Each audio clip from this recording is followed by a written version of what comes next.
Hello, I hope you all are doing well and enjoying some warmer spring weather. I'm excited about our session today. I've got Chandler Greer joining us. He's our VP of Supply Chain, and a lot of the discussions that I have with our partners and also with our suppliers, the biggest topic of discussion is around supply chain. What's going on? What are you seeing around memory chip shortage, and how's that impacting what's going on in your business, and what are you doing to prepare?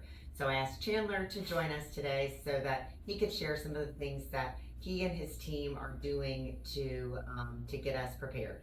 So with that, let's jump right in. So to start us off, can you share an update on current inventory conditions and the impact that we're seeing around memory chip shortages across the industry? Yeah, sure. And so, Casey, what we've learned the last 5 years is supply chain does not operate in a vacuum. There's always external factors that are impacting us and impacting our suppliers. And memory's no different. Well, memory is the chief driver right now. We always have to keep our eye on the war in Iran and oil prices and what that can do for transportation costs. But memory for sure. It's driving my conversations with customers, with sales, with our suppliers. And I think everybody understands what the primary cause is. If you're watching the news, you hear about AI and just the increase of demand.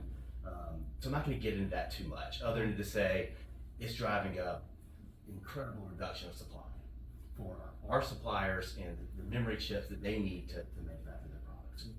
And so what that's creating initially in the beginning of this process is a big spike in pricing and a big spike in cost for our suppliers. And so what we've experienced, what our customers have experienced over the last several quarters have been price increases. In some cases, multiple price increases over a few months period of time.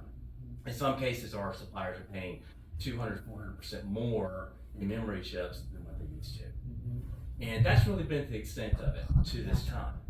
And so what I'm concerned about when I'm talking to suppliers about today is when this transitions into constraint and it starts to transition into shortages. That's the bigger concern. And so, while, as you can imagine, but depending on the technology, a lot of the feedback I get from suppliers differs. But if I have to summarize it, we will start to experience in some capacity shortages this quarter, within the June quarter. And then that will roll over and continue into the second half of 2026. And if you look at what the market is forecasting and what the experts are saying, this is probably going to be a 12 to 18 month impact. And so that's just something we've got to stay on top of. That's 100% what's driving our suppliers and their strategies right now. Yes, it has been very volatile from a pricing environment standpoint, forecasting standpoint. So given that, and we experienced some of this a couple years back, so experienced, what actions are we taking to help our partners navigate through this? So I think the number one thing that we have to focus on, and we've got to get right, is what is our visibility into what's coming. We've got to be really close to the market and the conditions and doing our own research, but really working closely with our suppliers.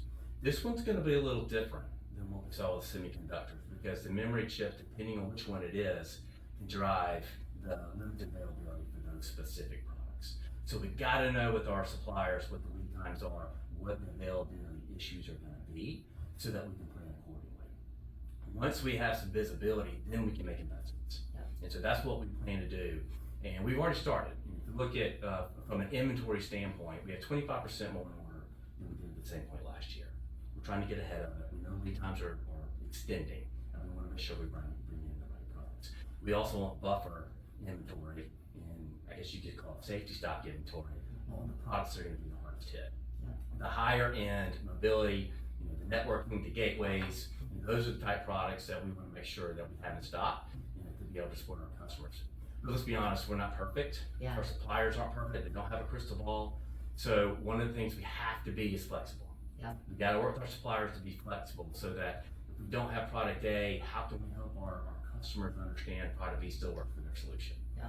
So the better tools we have, the better communication we have, that makes that process easier, whether it's through our tech support or just documentation. We want to do that to help our customers make the best decision so they can get the products to their customers in the time they need to. Yes, so we can sell. Absolutely, absolutely. Yes, so we're investing more now in inventory than we were a year ago. We've got additional buffer stock. working closely with their suppliers. What should our customers do? How should they interact with us differently than they have before? Sure. In some cases, it's similar to what we're doing as a distributor. And so the number one thing I'll say that our customers can do to help us is communicate. And communication, listen, it's always important. Forecasting is always important. We want to know what their pipelines are. But because of the shortages, because of the constraints, we work with our suppliers weekly, bi-weekly, to tell them what we're going to do. What products are we going to need 6 to 9 months from now? And so we've got to have the best communication we can from our customers that allows us to help them make the purchasing decisions they need. They're trying to purchase those memberships, those raw materials. So that's the first thing. They need to be able to communicate. The second thing is one of the things I also mentioned for distribution is flexibility. So we're going to try to help build the tools and communicate that. But we need our customers focusing on selling solutions and not necessarily one specific hardware. Because we may not know if this is a 6-month sales cycle, we may not know for sure that SKU is going to be available in 6 months. So we need them to have some flexibility. Maybe you're selling a better best scenario with the end customer, so that when the time comes, we have a couple of different options that are available, and that gives us a better chance of success. And the last thing I'll say that I really think is important: transparency. I think back to COVID and the semiconductor chipset challenges. Our partners that were the most successful were very transparent with their end users around potential pricing increases, around lead times, and that's important all the way from the supplier to the end user. And suppliers are the same way. The ones that are the most transparent, communicating the best through their channel, are going to be the most successful. So that's my biggest recommendation. Communicate, be flexible in the solutions that we're looking at, right? And then just be transparent, and we'll be transparent with our customers as well. Awesome. Well, thank you, Chandler. I know you're very busy and you've got a lot going on, helping to make sure that we're prepared and that we're preparing for our customers.